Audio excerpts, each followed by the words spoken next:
सभी का स्वागत है इस चैनल पे। आप राजगीर वाले भैया यूट्यूब चैनल को देख रहे हैं। बीएड का एग्ज़ाम हर साल होता है, इस साल भी होगा और उसका फॉर्म फिलअप हो रहा है और आप हो सके तो फिलअप कर देना टाइम रहते ही।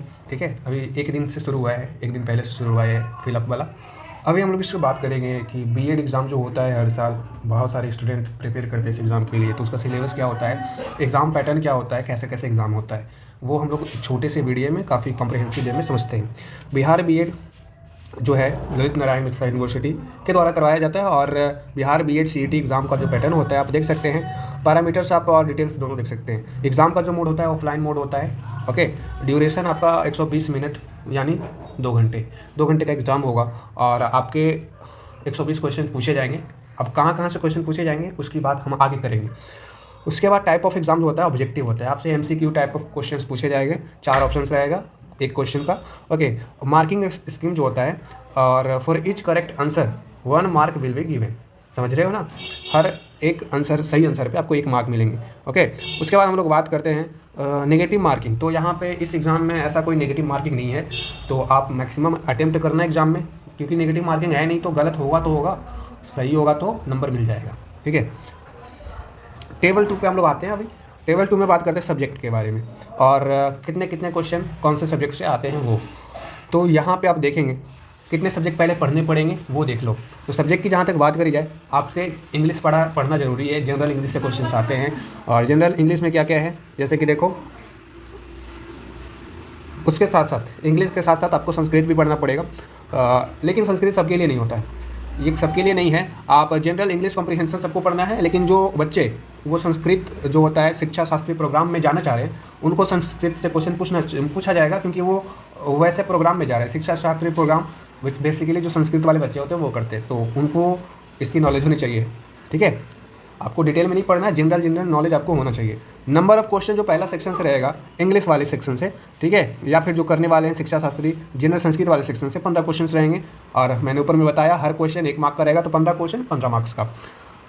उसके बाद जनरल हिंदी सबको मतलब आना चाहिए, सारे स्टूडेंट को, अगर संस्कृत वाले हैं तो भी और अगर आप संस्कृत वाले नहीं हैं तो भी, सबके लिए है ये। ठीक है, इससे 15 क्वेश्चन आते हैं 15 नंबर के। फिर आपके रीजनिंग में 25 क्वेश्चन आते हैं 25 नंबर के, और ये बहुत इजी होता है, सब कर लेते हैं। उसके बाद जनरल अवेयरनेस में बहुत सारे सब्जेक्ट हो जाते हैं। जनरल अवेयरनेस समझ रहे हो ना, अवेयरनेस मतलब तो सबसे पहले करंट अफेयर्स आपको अच्छे से आना चाहिए। ठीक है, करंट अफेयर्स अच्छे से आना चाहिए और जीके भी सब्जेक्ट जो होते हैं जितने जीके के, हिस्ट्री, ज्योग्राफी, पॉलिटी, इकोनॉमी और साइंस वगैरह, थोड़ा बहुत क्वेश्चन उधर से भी आता है, तो आप वो भी देखेंगे। अभी क्वेश्चन आप प्रीवियस ईयर क्वेश्चन देख सकते हैं, पैटर्न काफ़ी ज़्यादा अच्छे से क्लियर हो पाएगा वहाँ से। मैं भी प्रीवियस ईयर क्वेश्चन आपको दिखाता हूँ थोड़ी देर बाद। अभी आप यहाँ पर देखें, लास्ट जो है वो है टीचिंग लर्निंग इन्वायरमेंट इन स्कूल्स। तो ये वाला सेक्शन सबको आना, क्योंकि आप बीएड का तैयारी कर रहे हैं और बीएड करने के बाद आप टीचर बनेंगे, तो आपको ये टीचिंग लर्निंग जो है ना उसका थोड़ा सा बेसिक कॉन्सेप्ट होना चाहिए। ठीक है, तो यहाँ से 25 क्वेश्चन आते हैं 25 नंबर के। अब टोटल जोड़ोगे 120 क्वेश्चन रह जाएगा 120 नंबर का। सिलेबस की बात करी जाए तो आप देख सकते हैं जनरल इंग्लिश में आपको कौन कौन से टॉपिक पढ़ने हैं, ध्यान देने हैं। तो वोकैबुलरी बहुत इंपॉर्टेंट रोल प्ले करता है इंग्लिश में, जिसमें एंटोनिम सिनोनिम आता है। ठीक है, इडियम एंड फ्रेजेस आते हैं और फिर ग्रामर भी आता है। तो देखो वोकैबुलरी में ये 3 टॉपिक आपके आ जाएंगे। अब ग्रामर में ये दोनों टॉपिक्स आ जाएंगे, तो ये आपके ग्रामर प्लस वोकैबुलरी आपको करना है। ग्रामर में सारे ग्रामर करने हैं आपको, जितने भी चैप्टर है 14-15 चैप्टर सारे करने हैं आपको। उसके बाद संस्कृत, वो जो वहाँ पे शिक्षा शास्त्री प्रोग्राम के लिए थे उनके लिए संस्कृत के ये टॉपिक दिए गए हैं। संधि समास, ये संस्कृत व्याकरण में पढ़ना होता है। उपसर्ग प्रत्यय, रस छंद अलंकार, मुहावरे और लोकगीतियाँ, कहावतें। ठीक है, एक ही बात है, कहावतें बोलो या लोकगीतियाँ बोलो, मुहावरे बोलो।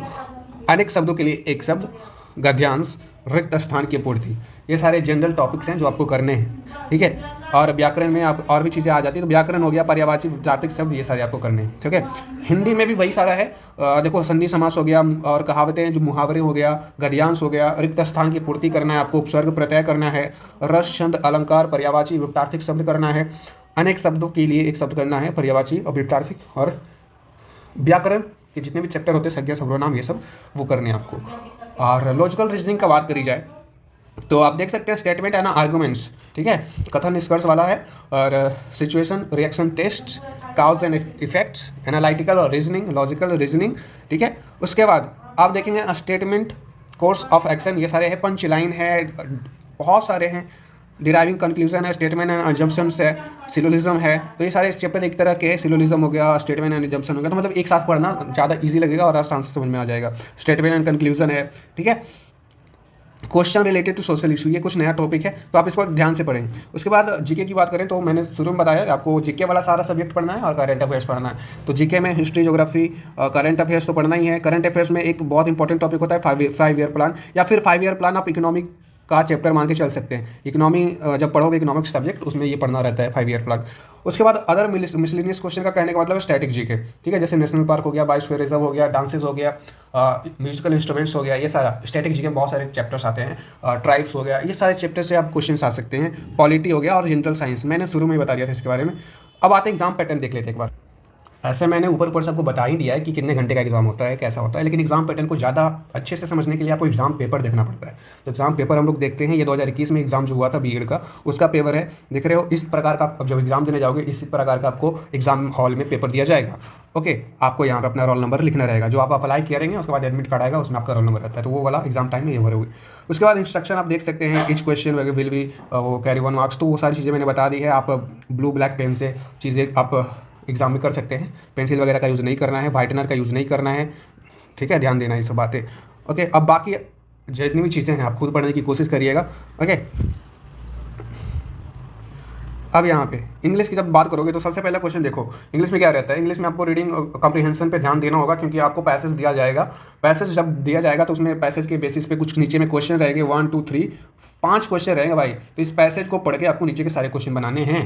तो वो पैसेज में थोड़ा सा अभी से किताबें वगैरह पढ़ना शुरू कर दो, ताकि एग्जाम टाइम पे पैसेज बना लो। वैसे पैसेज कुछ हार्ड नहीं आता है, आप पैसेज को देख के आराम से सब बना लेता है, तो आप भी बना लोगे, टेंशन नहीं लेना। बस प्रैक्टिस कर लेना 5-6 पैसेज का एग्जाम से पहले अच्छे से, ठीक है। उसके बाद देखो बात करते हैं हम लोग आगे। क्वेश्चन देखो, जैसे मैंने बोला इंग्लिश में एंटोनिम सिनोनिम भी आएंगे, ग्रामर भी आएगा, पैसेज भी आएगा, सब आएगा। तो यहाँ पे देखो ये सारे क्या है, वन वर्ड सब्स्टिट्यूशन है, मतलब वोकैबुलरी वाला पार्ट है, वोकैबुलरी वाला ये सब पार्ट है, ठीक है। वन वर्ड सब्स्टिट्यूशन यहाँ पर लिखा भी है, सब्स्टिट्यूशन, ठीक है। तो वो सारी चीज़ें आपको वोकैबुलरी में पढ़ने हैं। इसी प्रकार से आपके देखो यहाँ पर रहेगा कि प्रीपोजिशन, ये ग्रामर का पार्ट है, तो ये सारे पढ़ोगे। तो वैसे ही देख लो इंग्लिश में इस तरीके का रहेगा। इंग्लिश हो गया 15 नंबर का खत्म। अब आते हैं हिंदी। हिंदी में भी आपको वैसे ही रहेंगे, ठीक है। किसकी पूजा सदैव नहीं होती है, तो यहाँ पे धन की, ऐसे करके आपको ढेर सारे क्वेश्चन मिल जाएंगे उनकी। अब देखो ये क्वेश्चन जो है ना, पैसेज दिया गया है, उसी के बेसिस पे ये बनाना है। तो ऊपर में जो लिखा है, तो इंग्लिश में भी सेम ही था, हिंदी में भी पैसेज भी देख के बनाना है आपको। 5 क्वेश्चन तो ऐसे ही बन जाएंगे फ्री के।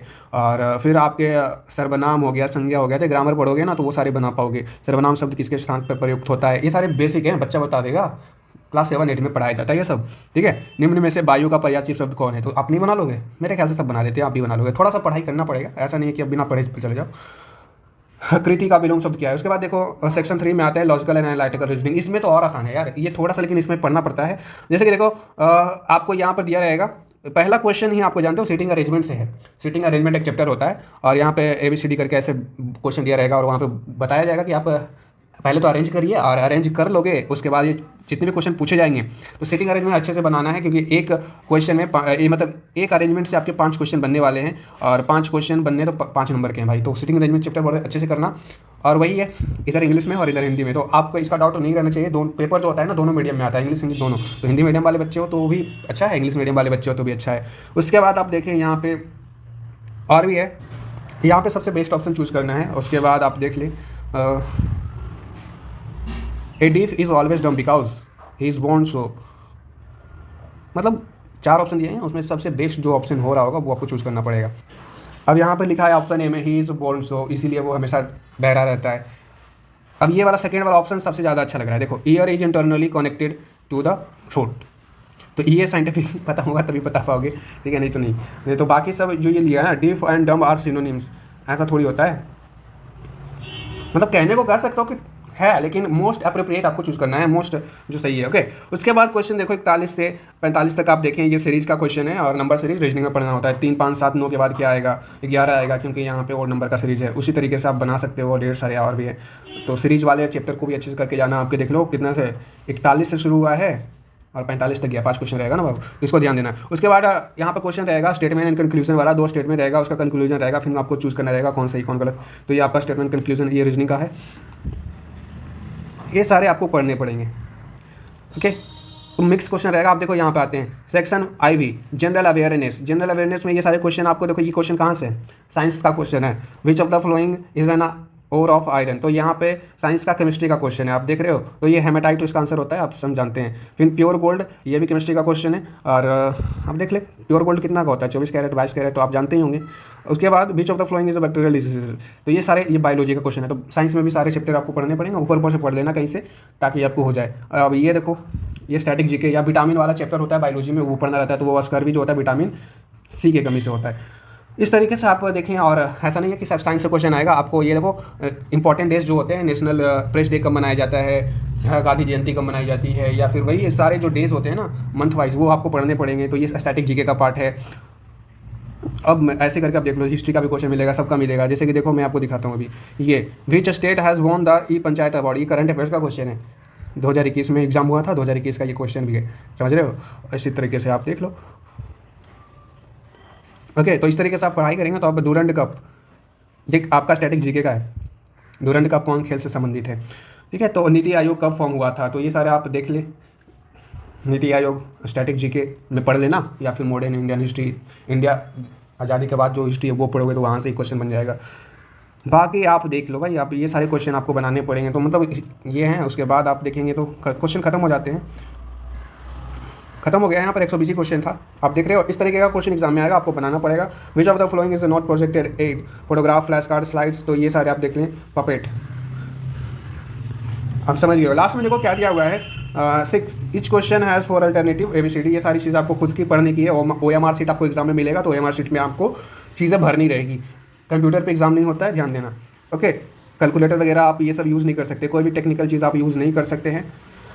OMR आप कैसे भरना है, कैसे सर्कल करना है, वो सारी चीज़ें बेसिक चीज़ें, यहाँ पर नेगेटिव मार्किंग नहीं होता है, ये सारी चीज़ें। तो आई होप समझ में आया होगा आपको। अब बुक लिस्ट की बात करें, बुक लिस्ट आपको ज़्यादा नहीं रखनी है, ज़्यादा बड़ा एग्जाम नहीं है कि आपको बहुत जैसे कॉम्पिटिटिव एग्जाम होता है तो वहाँ पे ढेर सारी बुक आप पढ़ते हैं, तो उस लेवल का एग्ज़ाम नहीं है। आप अच्छे से अगर 1-2 बुक को कर लेते तो आपको अच्छे से मार्क्स आ जाएंगे। मेरे नज़र में मोस्ट इंपॉर्टेंट बुक जो है आपका प्रीवियस ईयर क्वेश्चन है। जितने भी बिहार BEd का पिछले साल में क्वेश्चंस आए हैं वो सारे करके जाना एग्जाम के पहले, बहुत ज़रूरी होगा वो, ठीक है। तो पहला बुक जो खरीदने जाओ मार्केट में प्रीवियस ईयर क्वेश्चन है, उसके बाद ही कोई स्टैंडर्ड बुक्स लेना है। जैसे कि मैं जीके के लिए बताऊं तो जीके के लिए सब जानते हैं, गेस करो क्या हो सकता है। वन एंड ओनली आप जानते हैं लुसेंट जीके। लुसेंट जीके के बाहर आप क्वेश्चन नहीं देखोगे, तो लुसेंट जीके आप कर लो। लुसेंट जीके में क्या खास बात है, उसमें सारा जीके का क्वेश्चन मिल जाएगा आपको, और मतलब जीके का सारा, साइंस वाला भी और जीके में जितने सब्जेक्ट है वो, तो लुसेंट जीके करना है, ठीक है। अब आते हैं बात current affairs. Current affairs YouTube best है, यूट्यूब के जो वीडियोस आते हैं वो आप लास्ट के 7 मंथ के करंट्स देख के जाना, लास्ट के 7 मंथ के करंट्स, ठीक है, वो बहुत ज़रूरी है। उसके बाद बात करें तो जीके का खत्म हो गया ना, करंट अफेयर्स और जीके सारा सोर्स खत्म। अब आते हैं, बात करते हैं हम लोग इंग्लिश की। इंग्लिश में जब आप पढ़ने जाओगे तो आपको बहुत अच्छी किताब है मार्केट में, तो जो एक कंपटीशन की किताब आती है आप वो कर सकते हैं, वो इजी टू अंडरस्टैंड है, उसको कोई भी समझ सकता है क्योंकि वो हिंदी में है, हिंदी इंग्लिश मिक्स है, ठीक है। तो वो आप ले सकते हैं, अगर हिंदी मीडियम वाले हैं तो नीतू मैम वाली, ठीक है, हिंदी मीडियम वाली नीतू मैम वाले ले सकते हैं, या फिर इंग्लिश मीडियम वाले हो तो SP बख्शी की किताब आती है वो ले सकते हो, ठीक है, बहुत अच्छी किताब है दोनों, उसके अलावा कुछ नहीं लेना है। तो इंग्लिश के हो गया। अब बात करते हैं हम लोग रीजनिंग का। तो रीजनिंग का कुछ नहीं करना, बुक वगैरह लेना ही नहीं है आपको, रीजनिंग के लिए कोई बुक नहीं लेना है। आप जब क्वेश्चन बैंक लोगे CET BEd का, तो वहाँ पे रीजनिंग के सवाल मिलेंगे और उसी रीजनिंग के सवाल को आपको लगाना है, जितना लगा सकते हो लगाना है, ठीक है। तो वहाँ से प्रैक्टिस करनी है प्रीवियस ईयर से। प्रीवियस ईयर में आपको सारा सब्जेक्ट का मिल जाएगा, क्वेश्चन बैंक लेना है, ठीक है, सारा सब्जेक्ट का अलग अलग से नहीं लेना है, क्वेश्चन बैंक डायरेक्ट ले लेना है, तो सारे सब्जेक्ट का क्वेश्चन आ जाएगा। तो वहाँ से इसका प्रैक्टिस करना है। और सीखना कहाँ से, यूट्यूब से सीखना है आपको। यूट्यूब से रीजनिंग की क्लासेस करनी है, जो भी सर आपको अच्छे लग रहे हैं। पीयूष सर एक बहुत अच्छे टीचर, तो वहाँ से कर सकते हो, ठीक है। उसके बाद रीजनिंग का खत्म हो गया, इंग्लिश का हो गया, जीके का हो गया। हिंदी के लिए भी आपको कुछ नहीं करना है, यूट्यूब से ज़्यादा बड़ा नहीं है, आप बहुत ज़्यादा दिन नहीं लगता हिंदी खत्म करने में, आप कर लेंगे, ठीक है। तो हिंदी के लिए भी यूट्यूब करना है और क्वेश्चन बैंक करना है। तो आपको बुक सिर्फ जीके के लिए लेना है, जीके के लिए आपको बुक लेना ही लेना है, ठीक है। इंग्लिश के लिए आपको बुक लेना है, बाकी आप किसी के लिए बुक नहीं लेना है। और एक आपको क्वेश्चन बैंक लेना है, क्वेश्चन बैंक में सारे सब्जेक्ट का होना चाहिए। तो ये सारी चीज़ें आप ध्यान रखेंगे, आप अच्छे से तैयारी कर सकते हैं, ठीक है। बाकी और कोई डाउट है तो आप पूछ सकते हैं, मिलते हैं हम लोग अगले वीडियो में।